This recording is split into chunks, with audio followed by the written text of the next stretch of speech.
আসসালামু আলাইকুম দোস্ত, মোৰ নাম মাহমুদুল হাসান আৰু আপোনালোকে চাই আছে অসমীয়া মুছলিম। বন্ধুসকল, আজি মই এই ভিডিঅ'টোৰ জৰিয়তে পৃথিৱীৰ আকাৰ আৰু চন্দ্ৰ সূৰ্যৰ পোহৰৰ বাবে কোৰাণ আৰু সায়েন্সত কি লেখা আছে তাৰ বিষয়ে আমি সবিশেষ তথ্য দিম। আপোনালোকে চাই থাকক। বন্ধুসকল, প্ৰাচীন কালত মানুহে বিশ্বাস কৰিছিল যে পৃথিৱীখন হৈছে সমতল। সেইকাৰণে মানুহে ভয়ত দূৰলৈ ভ্ৰমণ কৰা নাছিল আৰু তেওঁলোকে ভাবিছিল যে দূৰলৈ ভ্ৰমণ কৰোঁতে পৃথিৱীৰ শেষ প্ৰান্ত বা মাটিৰ শেষ আহি যাব পাৰে আৰু আমি খাৱৈত পৰি যাব পাৰোঁ। তাৰপিছত ফ্ৰান্স ডেৰি নামৰ প্ৰথম ব্যক্তি আছিল যিজনে 1597 খ্ৰীষ্টাব্দত সাগৰীয় পথেৰে পৃথিৱী পৰিভ্ৰমণ কৰিছিল আৰু প্ৰমাণ কৰিছিল যে পৃথিৱীখন ঘূৰণীয়া। মনত ৰাখিব, পৃথিৱীখন ঘূৰণীয়তা মাত্ৰ 400 পৰা 500 বছৰ আগতে জনা গৈছিল।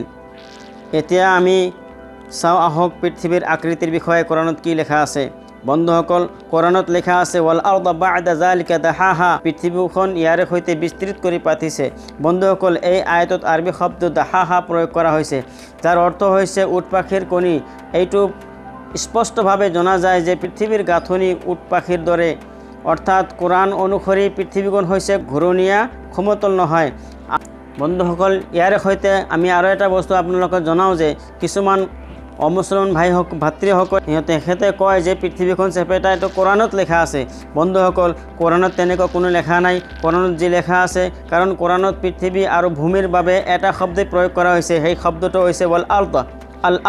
আল আৰ্দ শব্দটো ভূমিৰ বাবে একেটাই শব্দ ব্যৱহাৰ কৰিছে আৰু পৃথিৱীৰ বাবে একেটাই শব্দ ব্যৱহাৰ কৰা হৈছে। কোনো ঠাইত যদি কোৰাণত চন্দ্ৰ, সূৰ্য, তৰা, নক্ষত্ৰৰ বিষয়ে আলোচনা কৰি তাতে আল আৰ্দ শব্দ ব্যৱহাৰ কৰে, তেতিয়া আমি গম পাম যে ইয়াৰ অৰ্থ হৈছে পৃথিৱী। আৰু যদি কোনো ঠাইত মাটিৰ পৰা পানী ওলোৱা বা খেতি কৰা হৈছে, এই বিষয়ে যদি কোনো কোৰাণত আল আৰ্দ ব্যৱহাৰ কৰা হয়, তাৰ দ্বাৰা বুজা যাব ভূমি। এতিয়া মই আপোনালোকৰ সন্মুখত এটা আয়াত কওঁ, যি আয়াতত দুয়োটা অৰ্থই ব্যৱহাৰ কৰা হৈছে, অৰ্থাৎ আল আৰ্দৰ দ্বাৰা পৃথিৱী আৰু আৰ্দৰ দ্বাৰা ভূমিও ব্যৱহাৰ কৰা হৈছে। সেই আয়াতটো হৈছে ইন্না ফি খালকিছ সামাৱাতি ওয়াল আৰদি ওয়াখতিলাফিল লাইলি ওয়ান নাহাৰি ওয়াল ফুলকিল্লাতি তাজৰি ফিল বাহৰি বিমা ইয়ানফাউন নাসা ওয়া মা আনজালাল্লাহু মিনাস সামাই মিন মাইন ফাহিয়া বিহিল আরদা বা'দা মাউতিহা ওয়া বাথা ফিহা মিন কুল্লি দাব্বা ওয়া তাসরিফির রিয়াহি ওয়াস সাহাবিল মুসাখখারি বাইনাস সামাই ওয়াল আরদি লাআয়াতিন লিকাউমি ইয়াকিলুন। যাৰ অৰ্থ হৈছে বাস্তৱতে আকাশমণ্ডলীয় পৃথিৱীৰ সৃজনত আৰু নিশা আৰু দিনৰ অনৱৰ্তনত আৰু মানুহৰ লাভজনক বাহানীৰে সমুদ্ৰত চলা জাহাজবিলাকত আৰু সেই বৰষুণত যাক আল্লাই মেঘৰ পৰা নমাই পঠিয়াইছে আৰু যাকে পৃথিৱীক ইয়াৰ মৰণৰ পিছত সজীৱ কৰে আৰু ইয়াত সকলো বিধৰ বস্তুত ব্যাপক্ত কৰি দিয়ে আৰু বতাহৰ গতি পৰিৱৰ্তনত আৰু যাক আকাশ আৰু পৃথিৱীৰ মাজত বশৱৰ্তী কৰা হৈছে, সেই মেঘত নিশ্চয় জ্ঞানী লোকৰ নিমিত্তে নিদৰ্শনসমূহ আছে।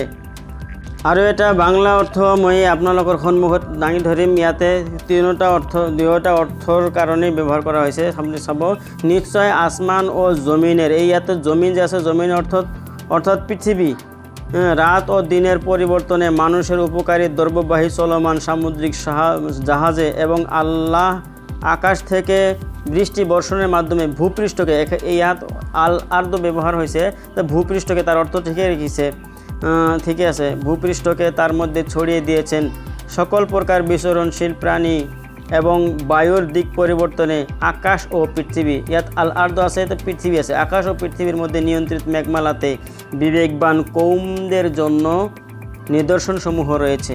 তো ইয়াতে দুয়োটা অৰ্থৰ বাবে আল আৰ্দ শব্দ ব্যৱহাৰ হৈছে আৰু দুয়োটা অৰ্থৰ বাবে, পৃথিৱীৰ বাবেও আৰু ভূমিৰ বাবে ব্যৱহাৰ হৈছে।